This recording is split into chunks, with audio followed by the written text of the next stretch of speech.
Pemirsa, ketegangan geopolitik meningkat setelah Presiden Donald Trump mengonfirmasi serangan udara terhadap fasilitas nuklir di Iran.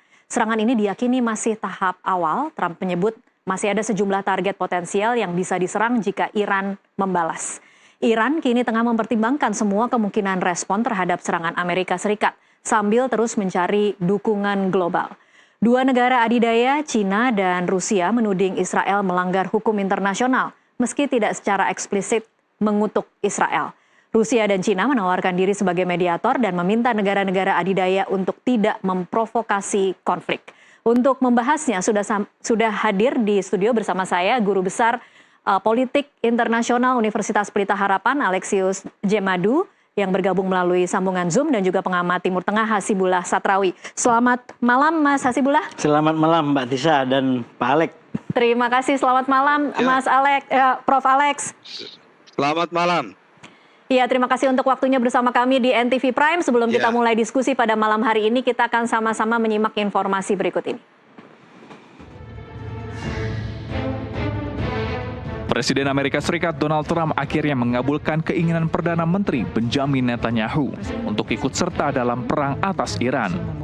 Dengan bangga, Trump mengklaim telah menyelesaikan serangan yang sangat sukses terhadap 3 situs nuklir Iran di Fordow, Natanz, dan Isfahan.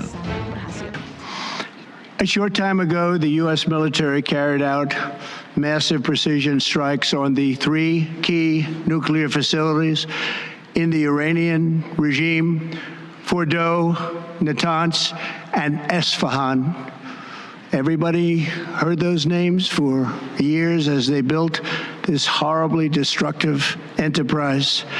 Our objective was the destruction of Iran's nuclear enrichment capacity and a stop to the nuclear threat posed by the world's #1 state sponsor of terror. Tonight I can report to the world that the strikes were a spectacular military success. Iran's key nuclear enrichment facilities have been completely and totally obliterated. Perdana Menteri Israel Benjamin Netanyahu memuji keputusan berani Trump yang menyerang situs nuklir Iran. Netanyahu menyebut serangan itu sangat berhasil menggunakan kekuatan yang luar biasa yang akan mengubah sejarah. Dewan Keamanan PBB segera menggelar rapat darurat Minggu waktu setempat menanggapi serangan Amerika Serikat ke situs nuklir Iran. Rapat dipimpin Sekjen PBB Antonio Guterres, dihadiri perwakilan Rusia, China, dan Pakistan yang mengusulkan resolusi gencatan senjata tanpa syarat segera di Timur Tengah. United Nations stands ready to support any and all efforts toward a peaceful resolution.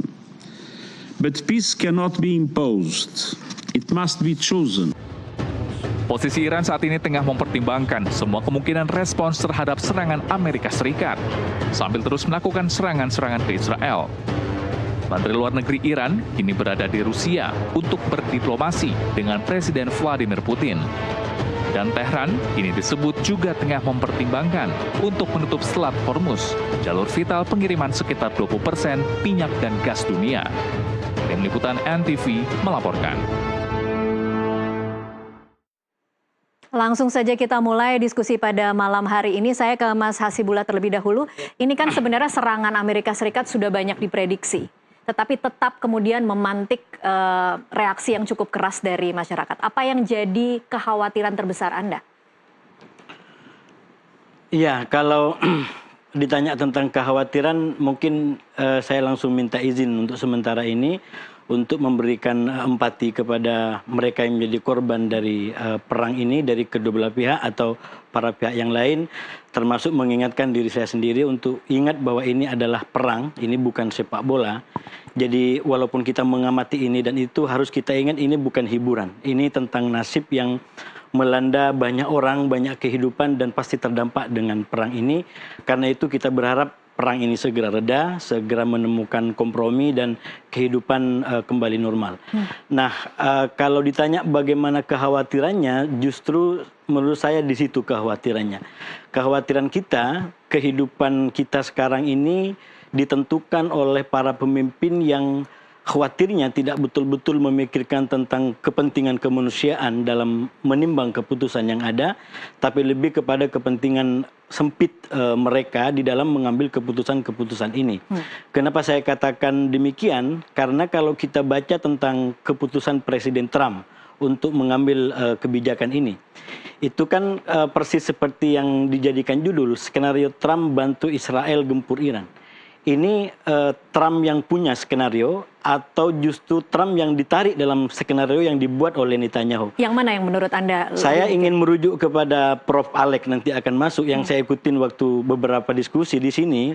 Ketika Trump datang ke negara-negara Arab, tidak ke Israel, waktu itu salah satu tesa yang kita buat adalah bahwa ini tentang siapa yang menjadi bos tentang Timur Tengah ke depan. Dan kalau itu yang mau kita pakai sebagai ukuran, maka kebijakan Trump melibatkan diri dalam kebijakan ini bisa jadi dia justru terbawa dalam skenario Netanyahu yang memang dari awal menginginkan untuk segera melibatkan Amerika dalam perang ini. Saya selalu sampaikan minimal ada 4 yang diamankan oleh Netanyahu dengan serangan ini. Kepentingan politik nasionalnya, ancaman Iran termasuk menang di Hamas, bahkan bisa mendapatkan empati dan dukungan publik internasional khususnya Eropa yang sebelum perang dan serangan ini dilakukan mereka mulai banyak perhatian kepada Palestina bahkan anti terhadap Israel. Dan 4 ini menurut saya bisa mudah didapat oleh Netanyahu dengan perang ini. Lagi-lagi ketika Presiden Trump ambil keputusan ini, maka siapa yang memanfaatkan siapa? Nah, saya menduga kalau nggak betul-betul bisa jadi ini skenario perang Amerika dengan Irak, di mana itu mungkin isunya sama tentang nuklir dan yang mungkin yang meniupkan lebih dulu juga Israel, tapi yang babak belur berperang di lapangan, bertempur habis-habisan, bahkan mendapatkan berbagai macam dampak buruk itu adalah Amerika, bukan Israel. Saya langsung masuk ke Prof. Alex di sini. Prof. Alex, kalau dari analisa Anda, kalau tadi menyambung dengan kata-kata dari Mas Hasibullah, bagaimana kira-kira analisanya Netanyahu kemudian bisa akhirnya meyakinkan Trump untuk menyerang? Ya, saya izin untuk sedikit berbeda dengan Mas Sastrawi, karena yang kita kenal Donald Trump itu istilahnya he is his own man. Jadi dia itu tidak mau didikte orang lain, tidak mau didikte orang lain, ya. Apa yang dia lakukan di dalam serangan ke Iran dengan bunker buster itu menunjukkan bahwa dia merealisasikan apa yang pernah dia katakan sebelumnya, yaitu peace through strength. Jadi si Trump ini yakin sekali bahwa dalam kondisi sekarang ini dari perspektif Amerika Serikat, perdamaian itu hanya dapat dibangun kalau Amerika menunjukkan keadidayaannya, ya. Itu yang mau ditunjukkan melalui keputusannya yang sangat spektakuler dan kontroversial ini. Yang kedua, di dalam diplomasi penyelesaian konflik itu, negara-negara yang terlibat di dalamnya selalu mendahului keunggulan di lapangan, baru mereka diplomasi. Jadi mereka ingin mendapatkan suatu keunggulan militer di lapangan supaya nanti mereka bisa dengan leluasa menentukan kerangka acuan, terms of reference dari penyelesaian diplomasi itu. Itu yang kedua. Yang ketiga, dari perspektif Amerika itu, saya melihat Trump menginginkan satu penyelesaian yang cepat, ya. Kenapa? Karena dia masih ingat janji kampanyenya Make America Great Again.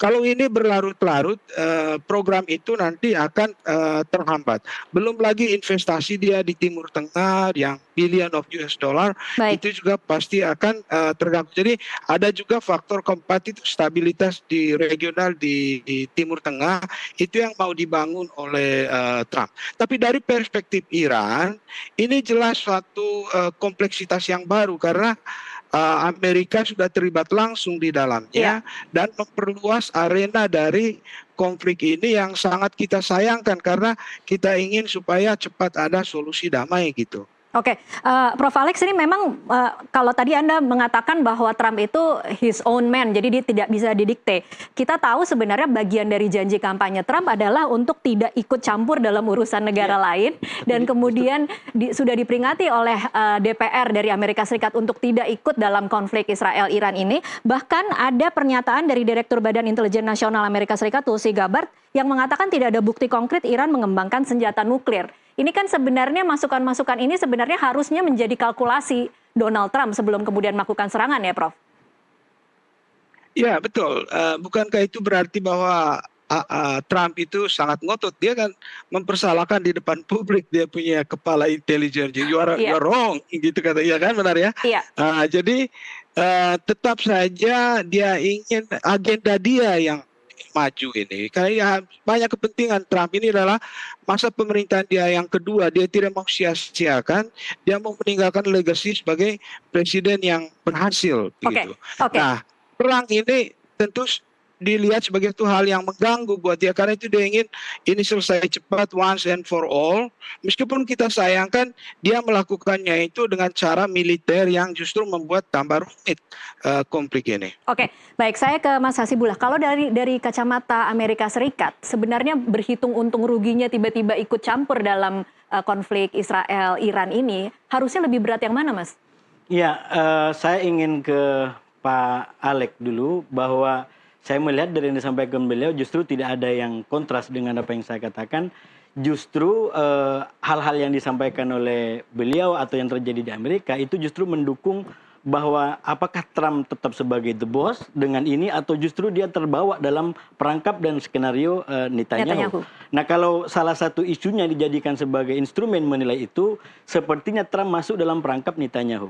Misalkan janji yang disampaikan tadi bahwa kenapa Trump salah satunya menang? Karena memang dia ingin menjadi pahlawan, tidak akan membiarkan perang ini berlanjut-lanjut. Belum lagi dengan kampanye yang ingin Amerika the first itu untuk menjadi kebangkitan ini semua, dan yang disampaikan tadi mestinya tidak melibatkan langsung di dalam perang ini karena nah, saya khawatir justru terlibat dalam perang ini karena lagi-lagi rayuan Netanyahu dengan berbagai macam cara yang dilakukan. Hebat sekali berarti rayuannya Netanyahu, termasuk ya? Yang saya baca melalui Duta Besar Amerika di Israel yang menggunakan katakanlah diksi-diksi abad pertengahan, wahai yang mulia dan lain sebagainya. Bagaimana bisa mengambil sebuah tindakan besar hingga betul-betul diambil tindakan besar ini. Nah, kenapa ini bisa menjadi bisa menjadi blunder ke depan misalkan? Pertama, kalau hitungannya Trump ini akan menjadi perang yang terbatas.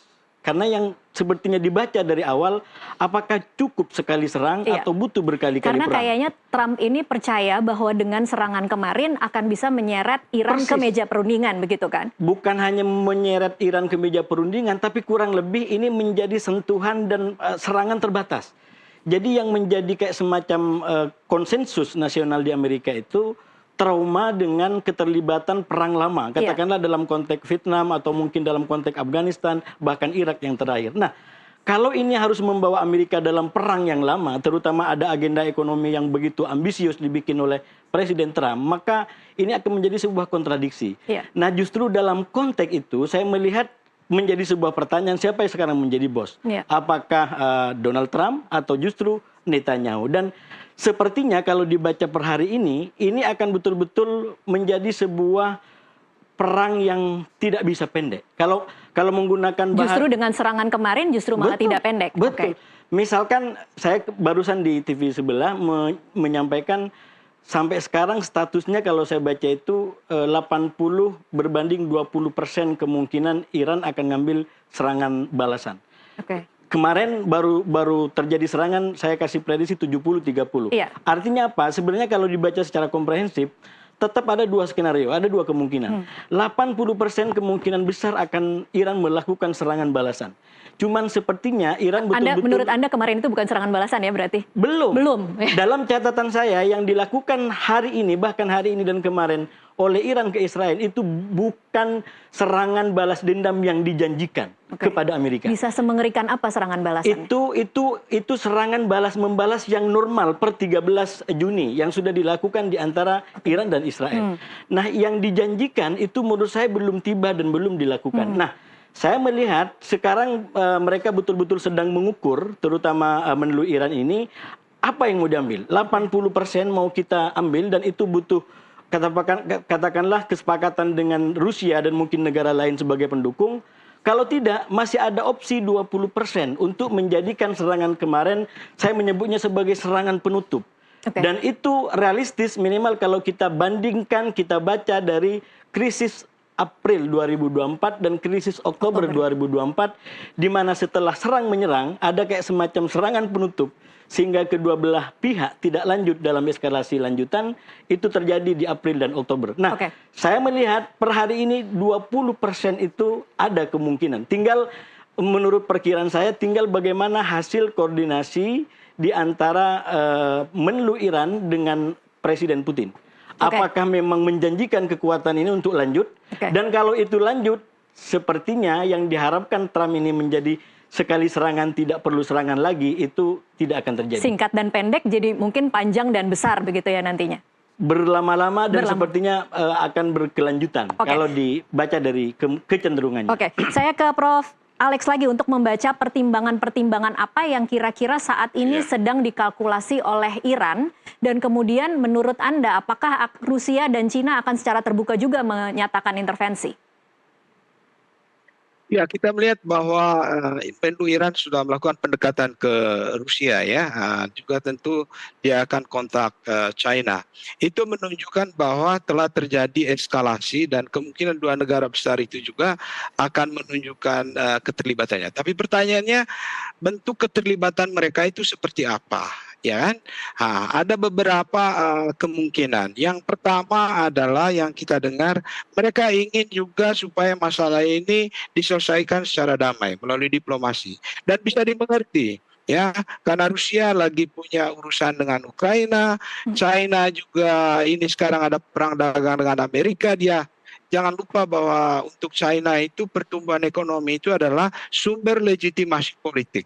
Jadi pasti dia akan mempertimbangkan itu. Jadi ada beberapa kemungkinan yang dilakukan oleh China dan Rusia dalam menanggapi permintaan bantuan dari Iran. Yang pertama kita sudah tahu mereka akan memilih mari kita selesaikan ini secara damai, which is good. Ya, karena kalau mereka menanggapinya dengan cara militer, nah itu akan membuat tambah rumit lagi. Karena gini, di dalam hubungan internasional, dalam politik internasional, retaliasi, ya, tindakan balasan itu setidaknya secara teori harus lebih unggul dari apa yang dilakukan oleh musuh. Nah, biasanya begitu, tidak mungkin retaliasi itu dilakukan dengan cara yang normal. The same level, persis seperti yang dikatakan Mas Astrawi tadi, ya.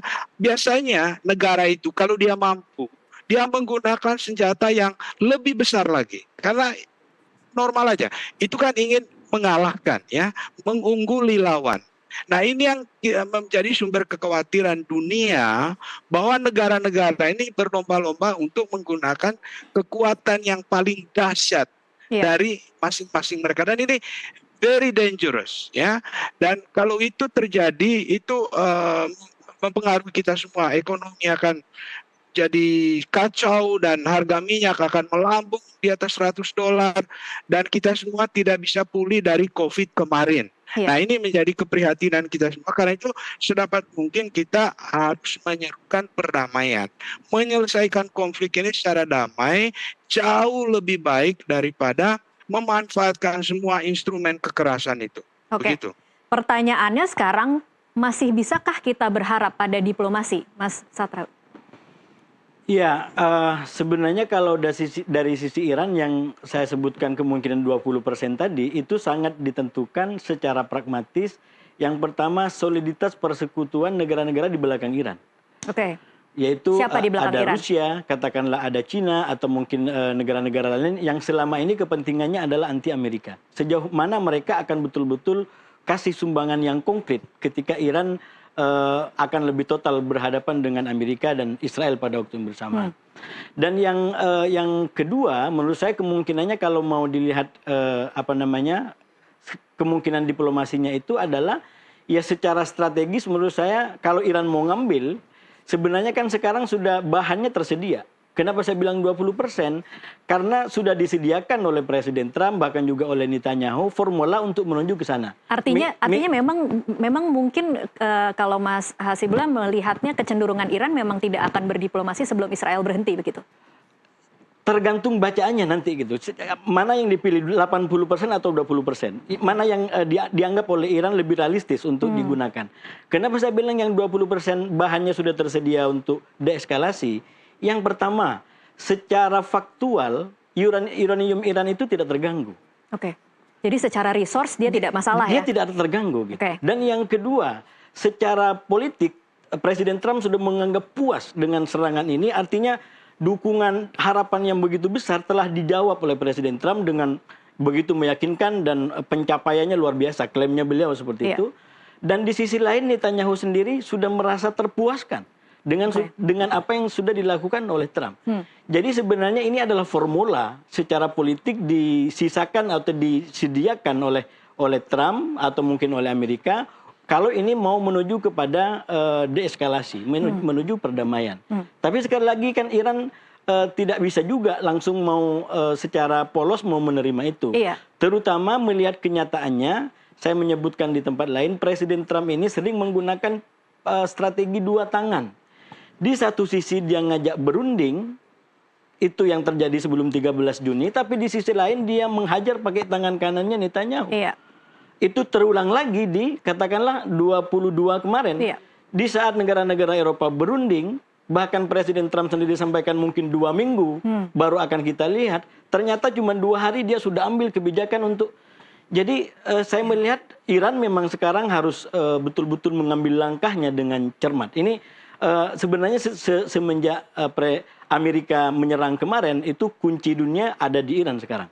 Apakah akan menuju perdamaian atau menuju peperangan yang lebih besar lagi. Dan sepertinya kuncinya masih dibawa ke Rusia untuk lihat dan dikalkulasi mana yang opsional dan rasional realistis bisa diambil. Apakah yang 80% yang saya bilang tadi itu berarti melakukan serangan balasan yang disebutkan oleh tokoh-tokoh militer Iran akan sampai pada tahap yang tidak bisa diperbaiki. Saya nggak tahu bentuknya juga seperti apa. Atau justru mengambil 20%, yaitu menjadikan ini sebagai sebuah alasan di hadapan publik masing-masing bahwa ini bisa cukup sampai di sini dan berikutnya kita bisa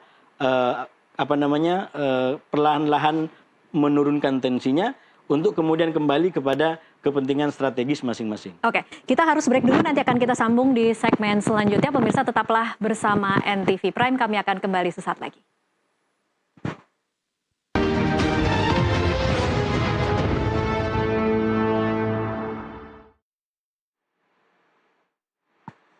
Pemirsa, terima kasih Anda masih terus menyaksikan NTV Prime. Kita lanjutkan perbincangan. Saya ke Prof. Alex lagi untuk kemudian memberikan analisa seperti apa kondisi di dalam negeri pasca serangan Amerika kemarin 22 Juni.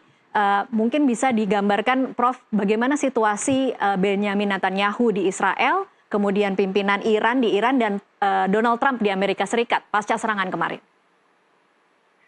Ya, saya menduga bahwa keadaan Israel saat ini penuh dengan kepanikan ya. Kenapa? Karena terjadi suatu peningkatan quality dari serangan Iran di dalam dampak daya ledak dan presisi dari rudal balistik yang digunakan. Dan bisa jadi ini belum mencapai tahap yang puncaknya. Jadi ini dua negara ini saling membuat lawannya itu takut dan ini menimbulkan kegentaran yang luar biasa. Kemudian untuk penduduk sipil itu sendiri, mereka juga sampai pada satu titik tertentu mereka akan bosan keluar masuk ke bunker itu kan pekerjaan yang sangat membosankan dan itu menimbulkan suatu ketidakpuasan terhadap Netanyahu kalau dia terus meneruskan pendekatan militer, pendekatan yang menggunakan kekerasan ini. Nah, mungkin ini bisa menekan nanti pemerintah Israel, Netanyahu dan kabinetnya untuk juga memikirkan satu kemungkinan lain. Bagaimana mencari suatu solusi yang juga memberikan keuntungan kepada rakyatnya, bukan hanya terbatas pada ambisi elitnya Iya. yang Tapi mau berperang. mungkinkah dorongan dari publik itu kemudian akan bisa membuat kabinet dan pemerintahan Netanyahu berpikir ulang? Ya, kalau India merupakan negara demokrasi dan ada tekanan publik yang cukup kuat, mungkin itu bisa menjadi suatu faktor juga ya, yang bisa mengubah ini.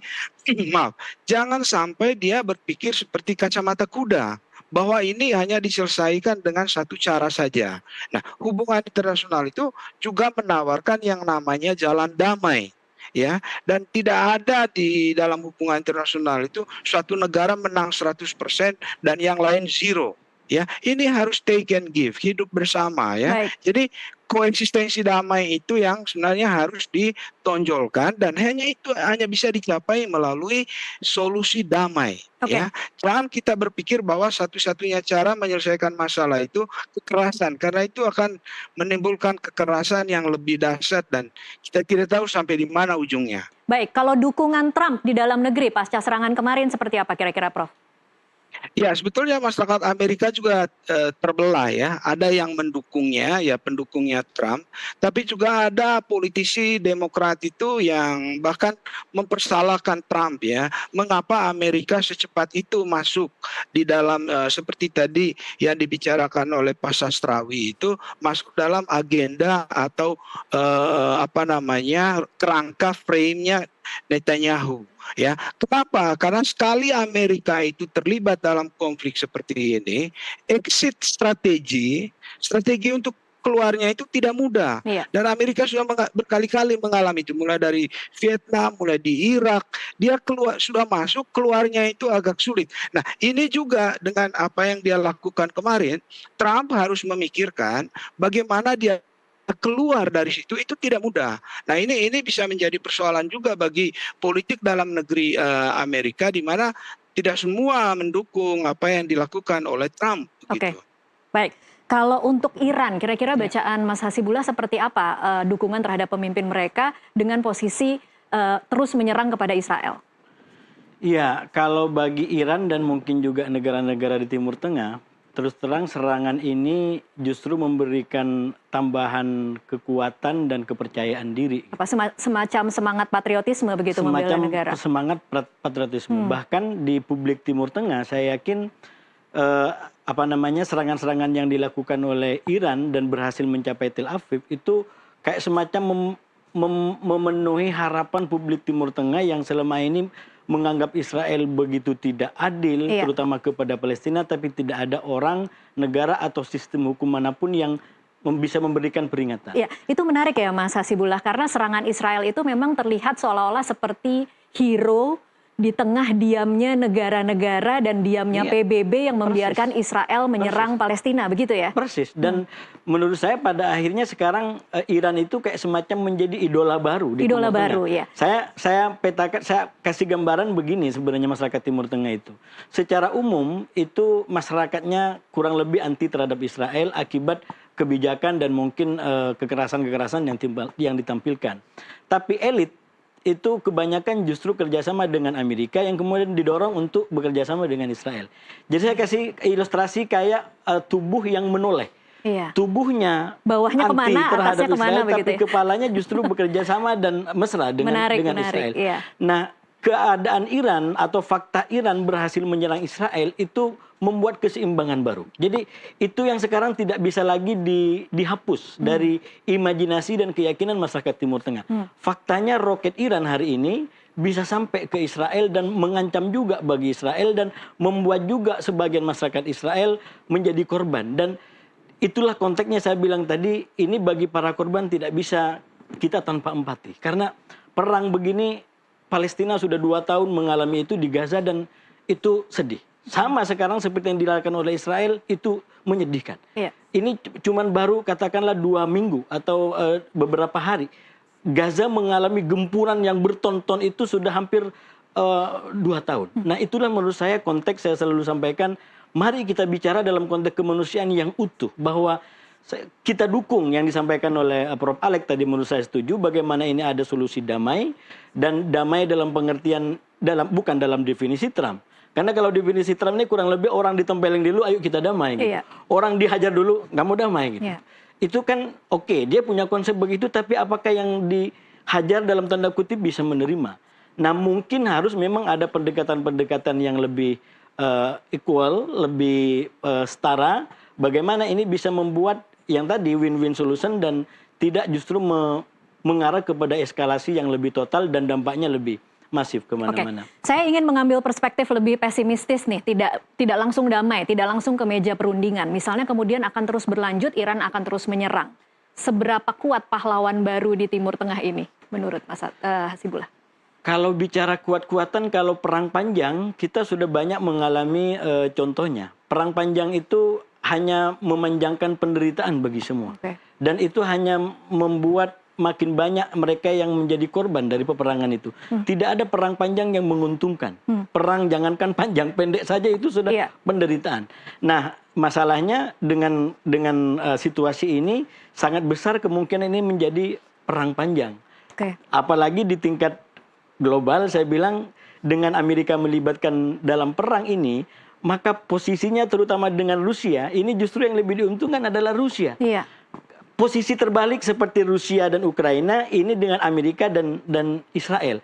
Kalau dalam konteks Rusia dan Ukraina, Amerika yang punya kartu, karena dia jadi mediator. Minimal di eranya Trump ini. Kalau di eranya Presiden Joe Biden kan lebih dalam. Tapi sekarang dia yang menjadi mediator. Bagaimana dengan Putin untuk Nah, sekarang dengan Amerika terjun langsung dalam perang ini, justru Rusia yang memiliki kartu baru hidup. Jadi dia bisa bilang ke Amerika, oh jangan terlalu keras. Kita bisa yakinkan Iran untuk tidak terlalu keras. Kalau Anda cukup yakin dia tidak akan terlalu menunjukkan dukungannya ya nanti?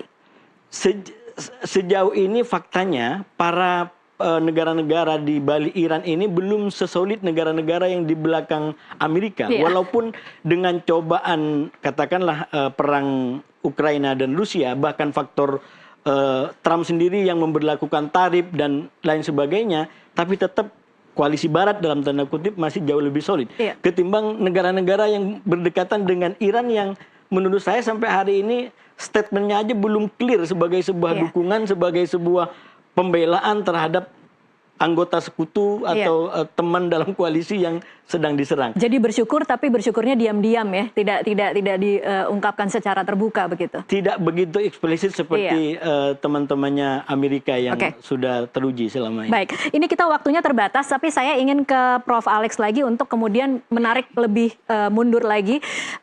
Ada statement dari mantan penasihat Barack Obama, Ben Rhodes, yang mengatakan bahwa dunia saat ini berada di masa ketika tidak ada lagi tatanan internasional yang mengatur geopolitik selama beberapa dekade terakhir. Jadi kemudian terjadi normalisasi konflik dan seolah-olah kita saat ini kembali ke masa tanpa aturan seperti masa sebelum Perang Dunia Pertama.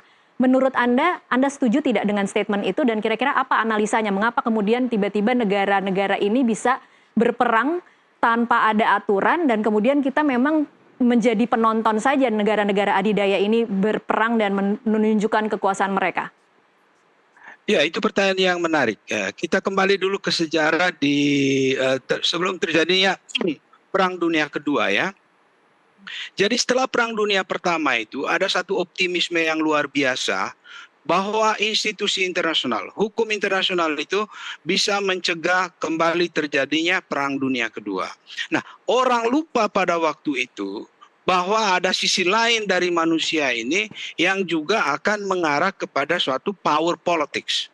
Jadi kita harus realistis ya, jangan terlalu naif mengatakan bahwa akan baik-baik saja, manusia ini akan seperti malaikat, kalau diberikan hukum yang mengatur perilakunya dia akan mengikuti hukum itu. Tidak seperti itu hubungan internasional ya.